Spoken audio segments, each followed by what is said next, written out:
I'm Dane Rose, and if you think about it, identity, who we identify as, determines our thoughts, our feelings, our words, and our actions.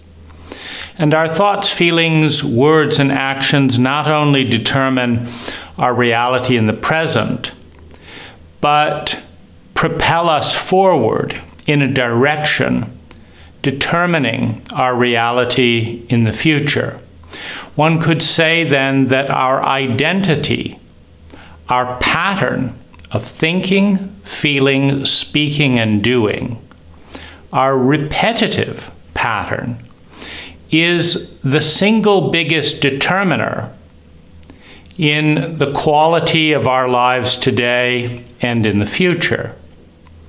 And so, why not, since many of us understand at some level what that identity is, that to be kind, to be loving, to be warm, to be enthusiastic, to be energetic, to let go of past suffering, to dream and develop new ideas, to collaborate, to synergize, to assist and remediate pain and suffering in our vicinity, that all of these types of things are the type of identity that leads to a brilliant future.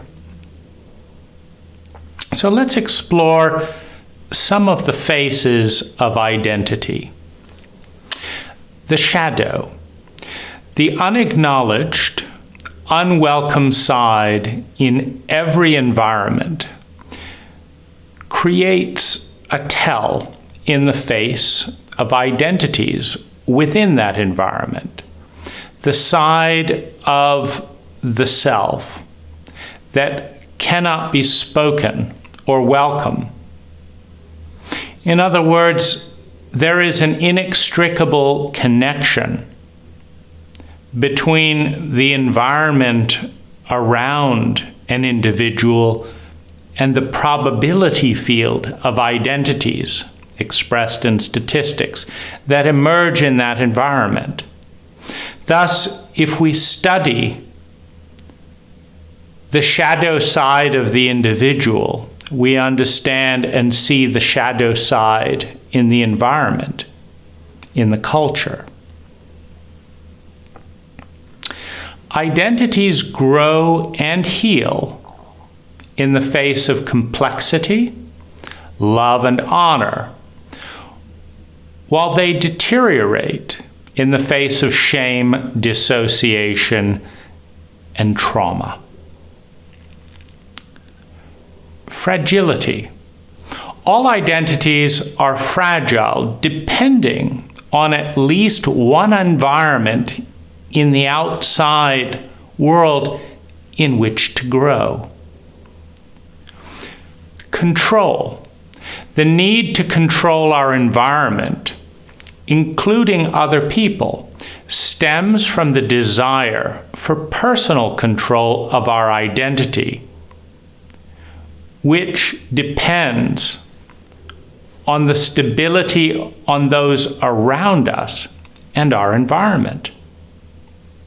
Meaning, it's very difficult to have an identity of feeling deeply loved if those around us are behaving in a pattern that we name as cruel, hostile, and unloving. Layers. As with an archaeological dig, as with a cliff face in which one can read the record of the Earth's history or of a culture's development, one can map the evolution of identity, the changes in the habits of thinking, feeling, speaking, and doing within each individual. If one follows the strata, the layers of the evolving identity, one can see how the innocent need of the infant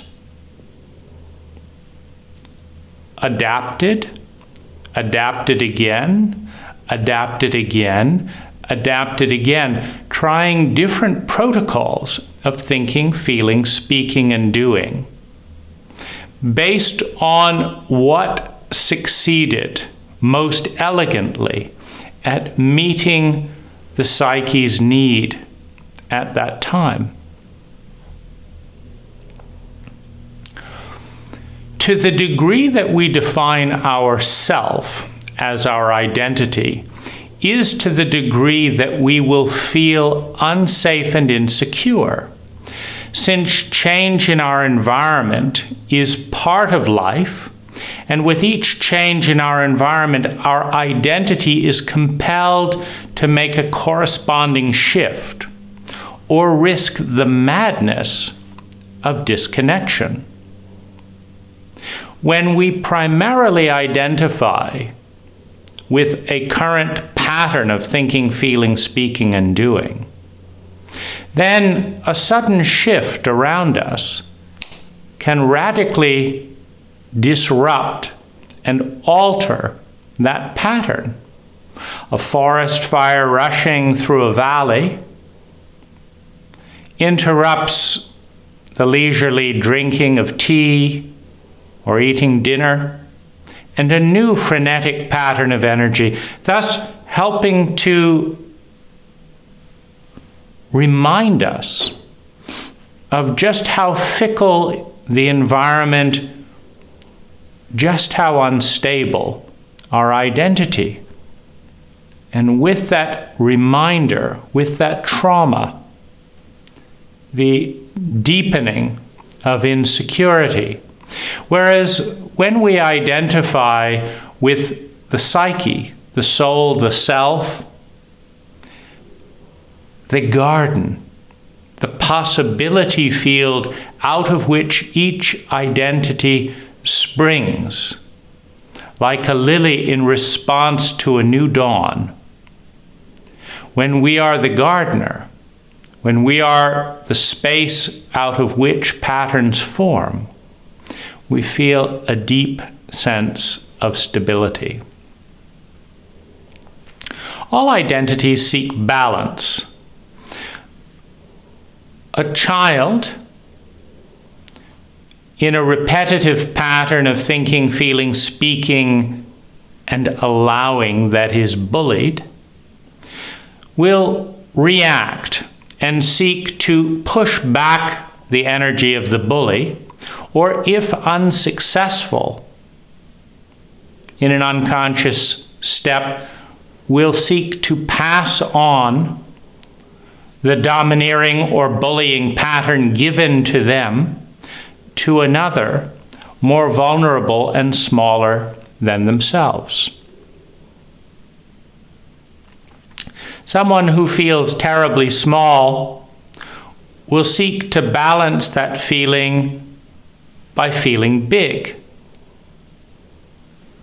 shifting position, or making others feel terribly small. Trauma is the unregulated, overwhelming shock or rupture of identity, leaving the self without a pattern, a cohesive pattern to engage with a large and seemingly threatening energy. The more an identity is shattered, broken, and violated by large patterns of energy around us, the greater will be the identity's attachment to certainty, to control, and with that, to the reptilian brain. Attunement. The mathematical benefits that emerge from partnering, collaboration, and synergy ensure that every individual seeks cohesion, connection with the whole, with the majority around them. Because within that majority is the largest possibility field. When people connect, when identities and resources intersect, the possibility field and probability field expands not linearly, but geometrically, synergistically. And it is in that higher expanded possibility field that we have opportunities for grace, for elegance, for a high return on investment in the underlying drive of every identity, which is to feel sustainably better and avoid feeling chronically worse. Maturation process. Every identity has 3 stages of development. The first is an unconscious mirroring, an unconscious copying, an unconditional yes to what is. The second is a reactive and absolute rebellion, rejection to what is. Conscious presence, the adult, emerges in the synergy of the infant and child with the unconditional yes, and the rebellion or antithesis of the adolescent in the reactive no, creating a rainbow of possibilities,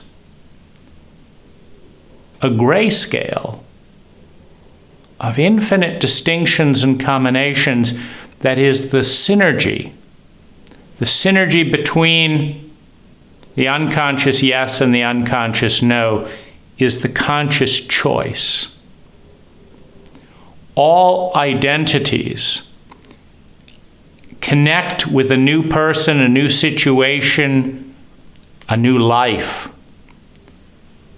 in a state of innocence, in a state of yes.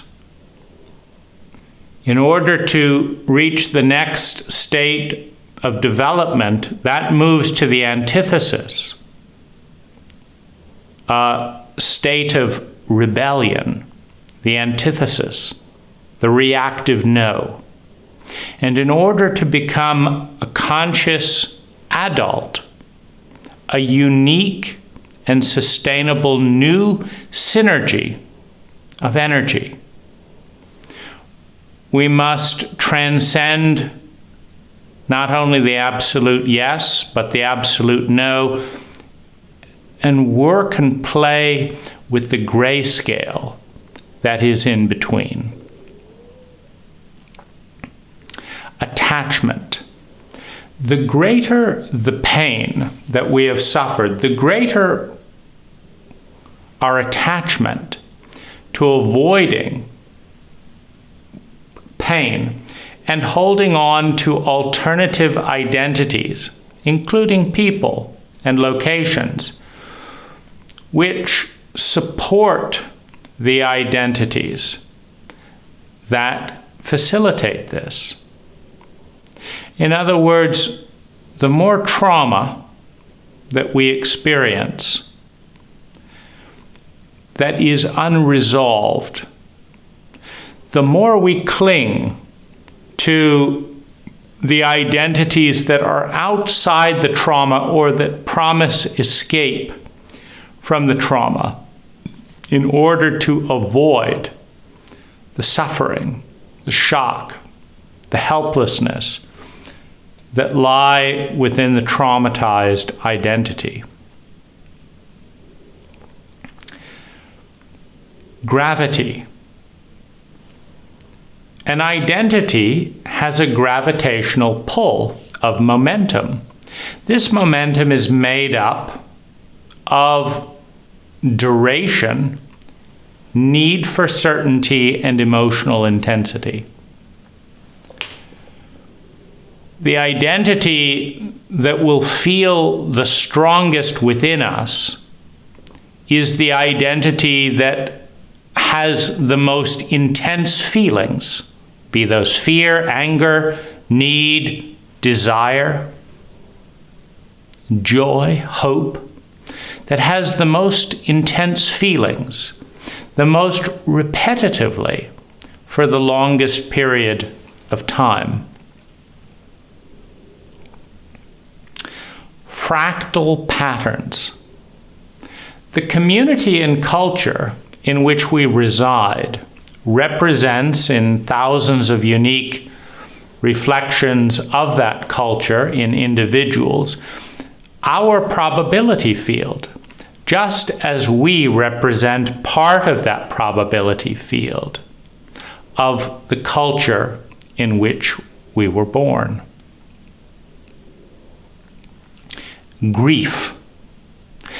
As someone dies by changing, leaving us, or physically dying, the part of us, the unique identity that was born in the space between us and that other person, also dies.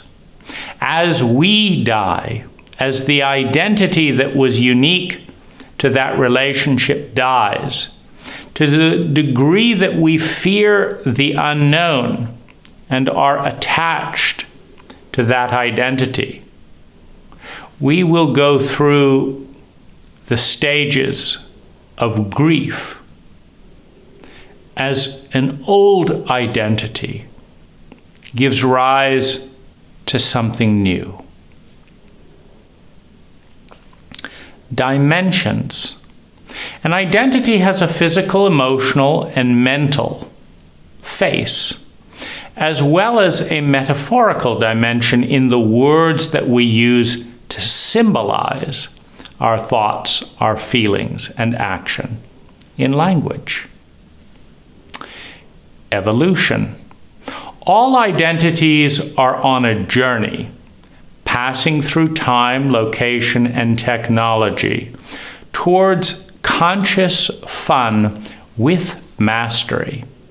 This journey begins with the pursuit of individual certainty and control, often in fear and helplessness, and slowly ascends the emotional state towards conscious, sustainable fun. When conscious, sustainable fun is realized, we hang out there for no other reason that it is more fun to have fun than not to have fun. All other values simply serve in some way to facilitate our journey towards the mastery of conscious fun.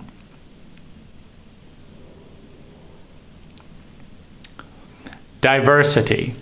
Nature is an algorithm creating diversity, the most sustainable of which survives. What survives ultimately is the most intelligent pattern of energy. Intelligence can be measured by the efficiency with which energy is transformed into sustainable well-being. Humans give birth to diverse identities on a continuum of beauty, truth, goodness, and grace. To give birth to something new, one must first have space, dissociation, and the new leaves of a fragile pattern or plant must be protected from the trampling hooves of the majority in order to grow strong enough to maintain its own boundaries. In this way is creativity spawned in loneliness and separation.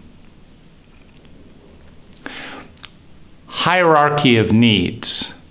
Each identity seeks the realization of its hierarchy of human needs, beginning with survival, moving to security of that survival, moving towards love and belonging expressed in the partnering with those around it, moving into self-esteem, the embodiment of one's ideals, the development of one's personal talents or gifts, bringing those gifts in an integrated way into the world, and finally,